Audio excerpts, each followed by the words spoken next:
അല്ല, ടിൻഡു എവിടെ? കണ്ടില്ലല്ലോ. അവൻ ഇന്ന് ഞാൻ പോക്കറ്റ് മണി കൊടുത്ത ദിവസമാ. അതെങ്ങനെ ചെലവാക്കണമെന്നുള്ള ആലോചനയിലാ മൂപ്പര്. ഓഹോ, സാധാരണ എത്രയാ കൊടുക്കാറ്? അങ്ങനെയൊന്നുമില്ല, ചിലപ്പോ 300 രൂപ 400 രൂപ കൊടുക്കാറുണ്ട്. താൻ കൊച്ചിനെ നശിപ്പിക്കാൻ തുനിഞ്ഞിറങ്ങിയതാണോടോ? 400 രൂപ കൊടുത്താ എന്ത് നശിക്കാനാ ചേട്ടാ? ഭം എന്ന് പറഞ്ഞ് തീരില്ലേ? മനസ്സിലായില്ല. അവന് ഏറ്റവും ഇഷ്ടം മൾട്ടിപ്ലക്സ് സിനിമ കാണലും പിന്നെ പിസ കഴിക്കലുമാ. Multiply pizza? ഒന്നും മനസ്സിലാകുന്നില്ലല്ലോ. മൾട്ടിപ്ലക്സ് തിയേറ്ററിൽ സിനിമ കാണുമെങ്കിൽ ചുരുങ്ങിയത് 120 രൂപ കൊടുക്കണം. ഒപ്പം ലെവലും കാണും, ഡുണ്ടു. അപ്പോ 240 അവിടെ തീർന്നില്ലേ? പിന്നെ പിസ എന്നൊരു കുന്തമുണ്ട്, മുടിഞ്ഞ ടേസ്റ്റാ. ചുരുങ്ങിയത് 80 രൂപ വരും. രണ്ടും കൂടി തിന്നാൽ 160 രൂപ അവിടെ കഴിഞ്ഞു. അപ്പോ 240 160 കൂട്ടിയാൽ 400 രൂപ. അല്ല, അവനൊന്ന് വിളിക്ക്, ഒന്ന് കാണട്ടെ.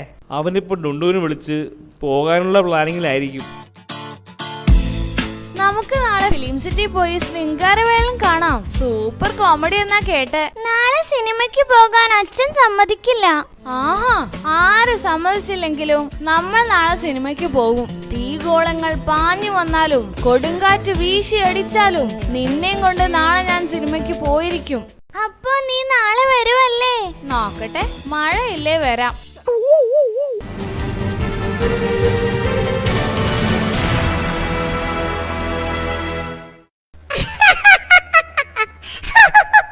അല്ല, ടിൻഡുവിന്റെ ചിരിയല്ല കേട്ടേ.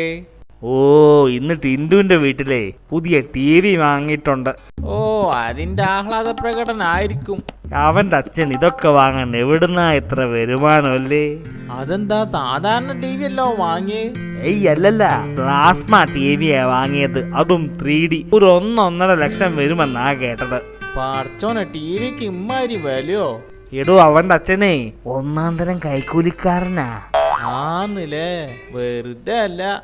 എന്നെയും വിളിച്ചിട്ടുണ്ട് TV കാണാനേ. എന്തേത്തിനാണ് ഇപ്പൊ അവിടെ പോണത്? ഓന്റെ കുളൂസ് കാണാനാ? വെറുതെ അല്ലടോ പോകുന്നത്, TVയുടെ എന്തെങ്കിലും കുറ്റം കണ്ടുപിടിച്ച് അവനെ ചുമ്മാ ഒന്ന് വെറുപ്പിക്കണം, അത്രേ ഉദ്ദേശമുള്ളൂ. ആ, അത് കൊള്ളാം. എല്ലാരും TVക്ക് എന്താ വില? 1 ലക്ഷം രൂപയാ. ഇതിനെന്താ ഇത്രമാത്രം പ്രത്യേകത? ഇതിന്റെ പ്രത്യേകത എന്താണെന്ന് റപ്പായി ചേട്ടന് അറിയോ? കറണ്ട് പോയാലേ ഇത് ഓട്ടോമാറ്റിക് ആയി ഓഫ് ആവും, അറിയോ? ആണോ? കൊള്ളാലോ. മണ്ടൻ.